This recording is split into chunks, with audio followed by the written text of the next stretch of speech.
place, I have no idea. Anyway, so when you, what happens, and some of you maybe who live near me have experienced this, I experienced it just this afternoon coming home. I don't even leave my house between 4 and 6 o'clock anymore to go from Conway Road onto Interurban Road. Why? Because of development. Why? Well, development in itself is not so bad. Everybody needs a place to live, but unfortunately most of us have a car, and nowadays most people have 2 cars, or maybe even 3 cars per family. So you start multiplying that out, you put those cars on the road, and now what happens is that intersection at Wilkinson and Interurban, all the way backed up to Camosun College campus, when all those people employed at the Vancouver Island Technology Park and the Pacific Sports and the Camosun College, how sustainable is that when they all come pouring out onto the road at the same time? It takes me half an hour now to get from my road down to Wilkinson and Interurban. So basically, it's like, don't even do that, because you're going to waste half an hour of your precious life. And everybody around me is the same thing. So we have to consider traffic impacts. So I've covered those. Basically, the quality of life is being diminished. I moved to the country for the opposite reason. I've actually also experienced harassment for the time that I had my certified organic plant nursery open. One of my neighbours was very resentful about the fact that my customers drove past her house. So we had some issues around that, so I know sometimes there's contention. And farming and high density housing doesn't always make the best neighbours. But I'd just like to talk about the big picture here. And the big picture is this, that well, I read this in the paper the other day. It seems that up to recently, the projected population increase for British Columbia was going to be 30% increase of population by the year 2025. So we can take that as a given. It looks to me that that number has gone up markedly. In 2009, according to the statistics, regional statistics, we had 4,449,000 population in BC. In 2036, that is actually projected to go up to 6,036,000. Now, that's one issue to consider, but the real issue to consider here is this, that the total dependency, and that is the number of people that will be under 17 and over 65, will increase from 0.512 to 0.693. And I think we're all aware of the fact that, you know, the farmers are retiring.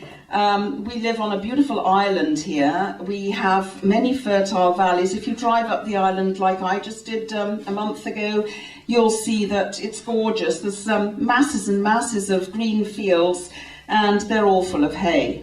I counted exactly 10 cows on my way up the Old Island Highway to Comox Valley. So the largest crop we grow is hay. We're growing only 5% of the food we consume on this island. Some people say perhaps only 4%. Believe it or not, we actually export food. I don't know how we managed to do that. We know from 1996 what happens in 3 days. The shelves are bare if we have a blizzard or some emergency. They're also telling us in the paper that we're way overdue for the big 1.9 on the Richter scale. Huge earthquake coming our way. Everybody get ready. Emergency preparedness. So we're overdue. That's not a good news. We know we've lost the infrastructure for food distribution and processing. We know the island farmers are on average 55 years old, so they're set to retire shortly. And we know that the next generation of farmers doesn't really exist, and if they do, they can't afford to get onto the land. So, you know, the thing is about sustainability. I'm scared. I don't like the way this looks, and I think I'm voicing, you know, I'm a voice for many, many people who are also scared and worried and concerned, and what can be done to reassure us? I've got 1 minute to reassure you that, you know, we're going to be okay in the future. The way things look right now, I do not feel reassured at all. The only thing that we have to do is take individual responsibility and start growing food ourselves as quick as we can in our own backyards. we cannot depend on the farmers to feed us. I mean, we can support the farmers and we can try and finance them and as quickly as possible to speed this up. But really, at the end of the day, if you want to feel more self-assured, I recommend that you start growing more food yourself, because really the truth of the matter is that nobody knows what the future looks like, and things can change rapidly and exponentially. And I suppose at the end of the day, that the world is round and everything is circular, everything is interconnected, but we have this bizarre model of economic growth that's linear and it keeps going in one direction. That's straight up through the roof. So all I say is, if anyone can answer the question, how are we going to feed an increasing population in the future to basically try to satisfy our concerns. I do think the people are concerned right now, and the fact that there are so many people jammed into this room is evidence of that. Thank you.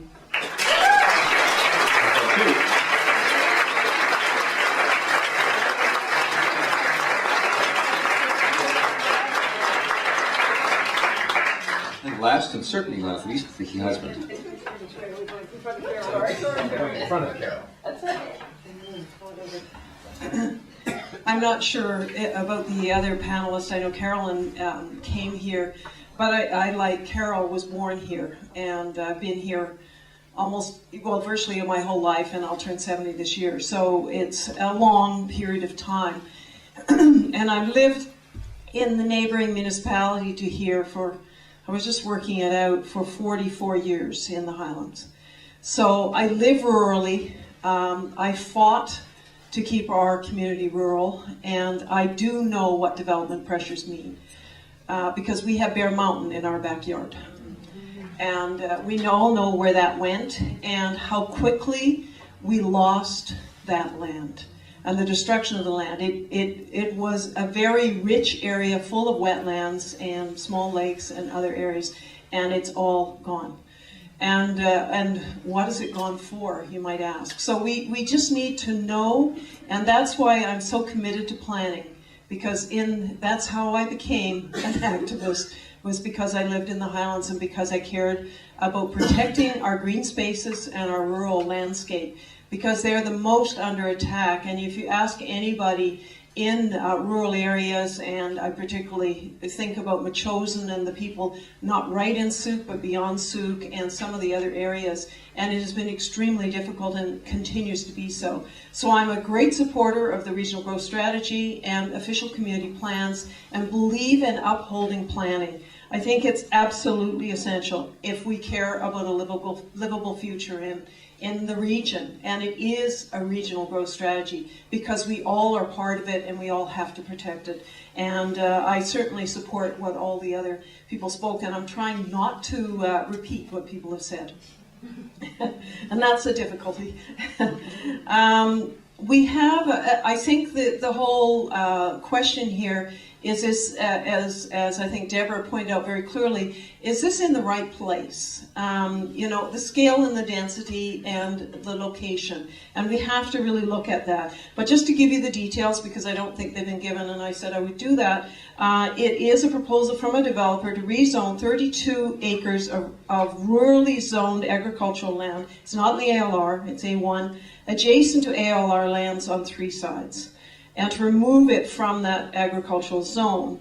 And the proposal is for 57 what have been called luxury homes, and the potential of 57 suites. So we're talking about up to 114 units on the 32 acres. The developer has proposed only 5% park, and I think we should compare this to Island View Estates, which was a similar sized property that was developed with and given a high rate of density, not as much as this, and they donated 60% park land, and this one is only donating 5%. And there are some problems with the access to that, which apparently will be sorted out. 35% of the land base is considered environmentally sensitive. And the issues I think everybody has raised,